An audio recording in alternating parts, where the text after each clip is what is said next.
Kebiasaan kita di daerah Kupang itu, jadi setiap ada hari Sabtu itu kita berdoa di rumah.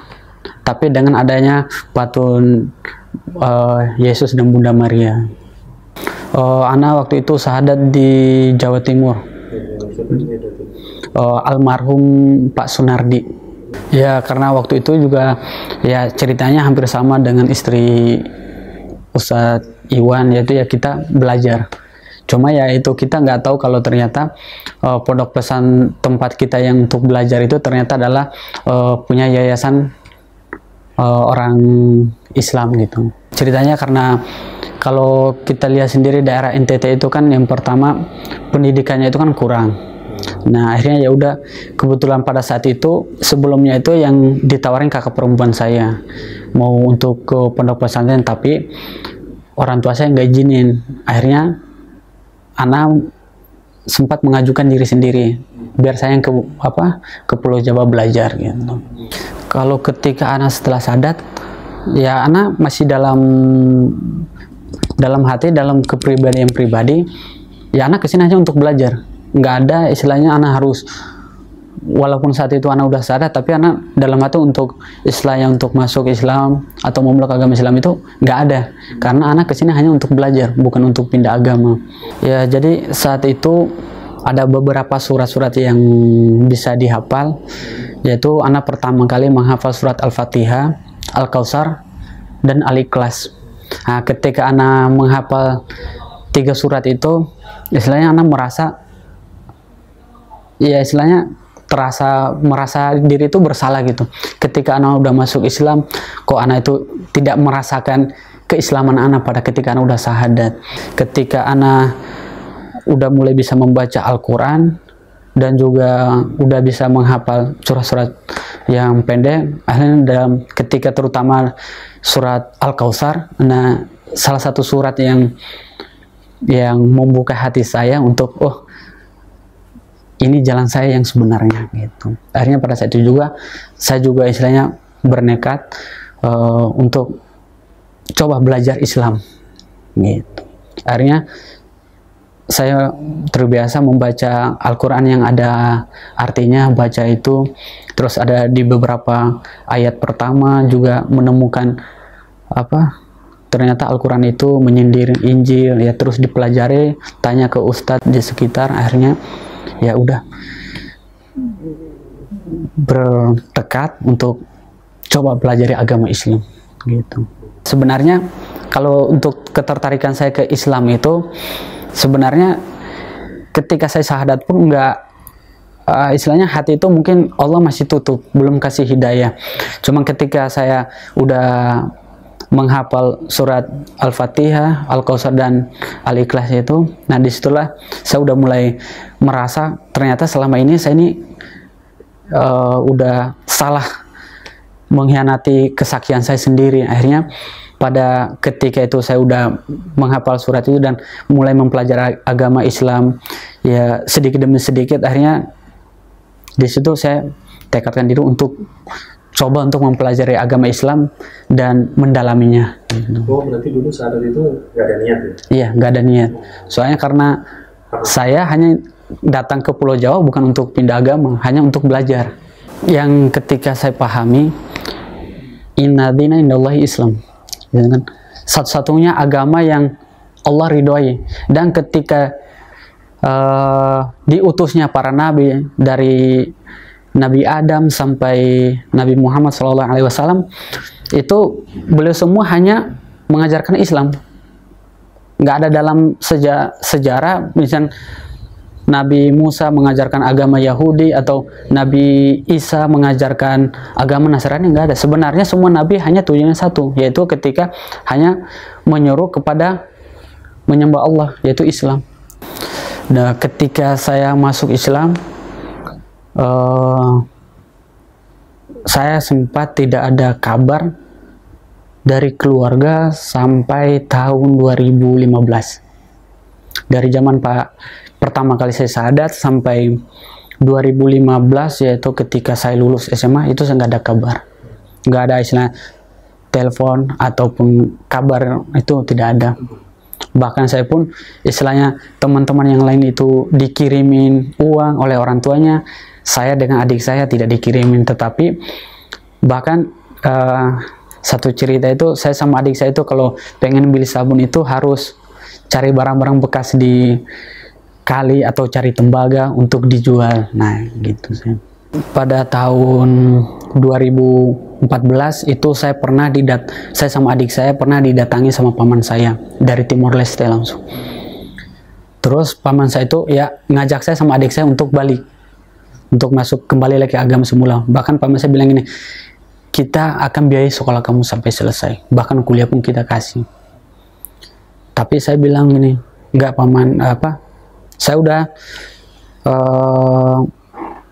yakin dengan agama saya yang sekarang saya peluk, keyakinan saya yang sekarang saya percaya, dan saya bertekad untuk menjalankan agama saya gitu. Jadi untuk saya kedepannya mau kuliah atau apa itu saya tidak peduli, yang penting saya jalani yang sekarang. Cuma saya berharap agar kelak nanti saya bisa kuliah dan seterusnya gitu.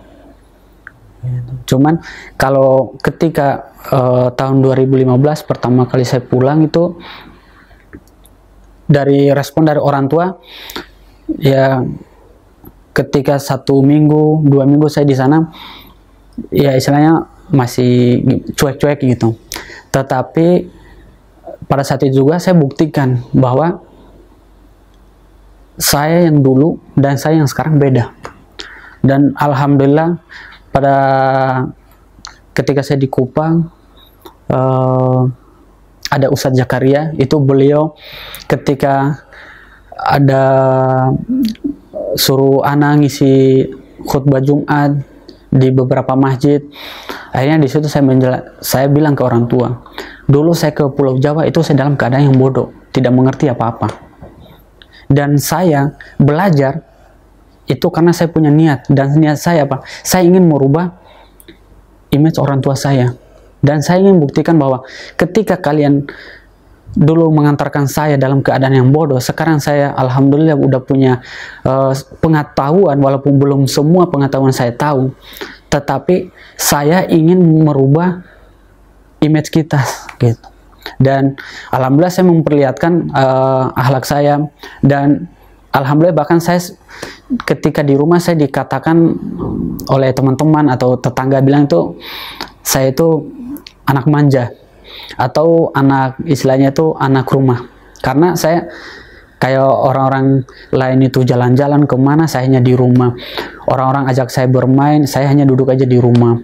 Ketika orang tua misalkan mau ke kebun, ya saya bilang saya mau ikut. Jadi udah saya buktikan bahwa Islam itu beda, nggak seperti yang mereka pikirkan gitu. Bahkan pada saat itu ada, kalau kita di Kupang itu ada namanya sopi. Sopi itu semacam arak. Nah itu orang tua nawarin ke saya bilang saya nggak minum sopi.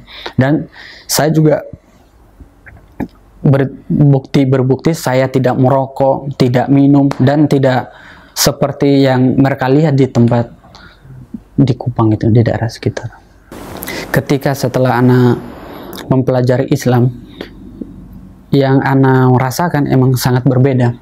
Bahkan ketika kita istilahnya kalau kita membandingkan antara masjid dengan gereja, itu pun sangat berbeda. Bagaimana ketika seorang muslim itu memuliakan masjid, ketika kita seorang muslim masuk masjid itu aja sampai-sampai kita itu harus suci dulu. Sedangkan di Kristen itu dari rumah jarak yang begitu jauh, mereka pakai sendal, pakai sepatu pergi ke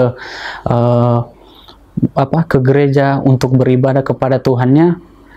Mereka tidak tahu dari sepanjang perjalanan itu mereka injak kotoran apa atau, tetapi mereka masuk aja untuk beribadah. Tetapi ketika kita di Islam kita diatur gitu, maksudnya ketika kita masuk masjid harus wudhu dulu, bersuci dulu, pakaiannya harus yang bagaimana, yang baik gitu. Kalau pernah dilecehkan, pernah dianggap bilang kamu itu tidak akan maju, bilang kamu tidak akan bisa apa-apa katanya, karena emang saat itu yang ngomong adalah paman saya sendiri gitu. Tetapi saya selalu bilang ke paman, saya akan buktikan bahwa saya bisa hidup atau saya bisa kuliah tanpa istilahnya saya meminta biaya ke orang tua. Dan ketika saya di pulang pun saya buktikan dengan apa? Saya dari orang yang dulunya tidak ngerti apa-apa, saya bisa berdiri di depan orang banyak. Istilahnya, saya bisa ceramah, bisa menjadi imam, sholat bagi makmum-makmum yang ada di sana, di kota Kupang. Saya juga sering diikut sertakan dalam ada kajian, diundang oleh Ustadz Jakaria dan Ustadz Ali, Ustadz Muharram. Gitu. Istilahnya, ikut serta dalam, walaupun dengan usia saya yang baru lulus SMA. Ya. Akhirnya saya buktikan ke keluarga saya, terutama orang tua dan paman saya, ketika saya tidak punya apa-apa, saya bisa buktikan dan saya percaya Allah itu selalu bersama hambanya yang ketika keyakinannya itu yakin bahwa Allah itu akan angkat derajatnya. Gitu. Dan alhamdulillah hari ini pun saya udah kuliah beasiswa tanpa dibiayai oleh orang tua. Gitu. Salah satu jalan yang Allah udah berikan kepada saya untuk saya buktikan kepada keluarga saya. Cobaan yang menurut saya paling besar untuk saya pribadi yaitu ketika paman saya langsung datang ke pondok saya dan istilahnya dia bilang seolah-olah anggap saya sama adik saya itu udah bukan keluarganya itu. Dan juga ya kita hilang kabar dari keluarga. Itu menurut saya adalah cobaan yang paling berat, karena istilahnya kan kita sebagai seorang anak itu kan selalu merindukanlah kasih dari orang tua. Kalau saya itu kakak perempuan saya waktu itu dia kerja di Surabaya. Nah, satu-satunya dari keluarga yang sahadat dengan saya itu adalah kakak perempuan saya. Dan kakak saya itu selalu ketika dia kerja di Surabaya, kebetulan dia itu kerjanya di orang Muslim. Dan dia senantiasa istilahnya bertanya tentang Islam itu seperti apa sih. Ya saya jelaskan sesuai dengan apa yang saya ngerti. Saya bilang ya Islam itu mengatur kita itu dari sesuatu yang kecil sampai dari hal yang besar. Terus Islam itu menuntun umatnya untuk selalu berbuat baik kepada siapa saja, dan itulah saya bilang itulah yang adik rasakan, kakak rasakan ketika melihat bagaimana kakak udah di Surabaya melihat bos kak yang tempat kak kerja gitu. Dan akhirnya sempat saya syahadatkan kakak saya itu hanya lewat HP. Dan ketika kakak saya pun akhirnya pun sempat menikah dengan orang Kristen, tetapi kakak saya juga cerita akhirnya saya bilang kalau dia nggak mau ikut dengan kakak ya kakak cari yang lain. Akhirnya pun alhamdulillah semua apa yang saya ketika ngomong dengan kakak saya, alhamdulillah kakak saya ikut gitu. Harapan saya itu saya bisa, walaupun saya tidak menjadi seorang ulama atau tidak bisa menjadi seorang yang penceramah yang terkenal, minimal saya bisa menjadi penceramah buat di kampung saya sendiri. Itu harapan saya satu-satunya. Dan saya juga punya